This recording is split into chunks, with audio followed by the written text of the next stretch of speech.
So did you know this was gonna work?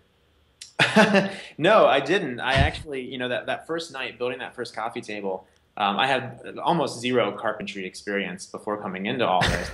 And so I didn't realize it at the time, but the circular hand saw that I bought, for 40 bucks didn't have a large enough blade to cut through a piece of 4x4, which is what you use for the legs of the coffee table. Yeah. So I had to cut it halfway through, turn it over, and then cut it halfway through, but I had to keep it perfectly straight, otherwise the leg wouldn't be level.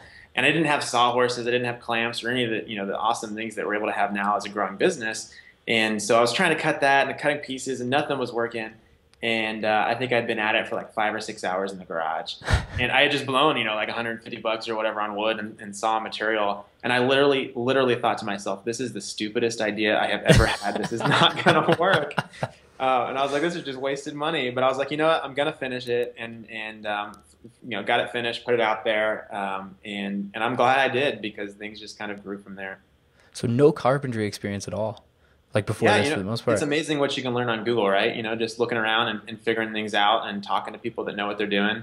And that's the great thing about it, though. In order to produce something like furniture by hand in the U.S., it really has to be simplistic designs. It can't be complicated stuff to do because complicated stuff to do takes more time, and so it means you've got more man hours in each piece, and Hmm. the price of your piece is no longer going to be competitive. And so it really was just a perfect match. Not having that experience actually worked to my advantage Mm. because the designs were so simplistic that the man hours that went into them, could be paid for by charging a reasonable price for the furniture, even in a better price than what the furniture companies charge.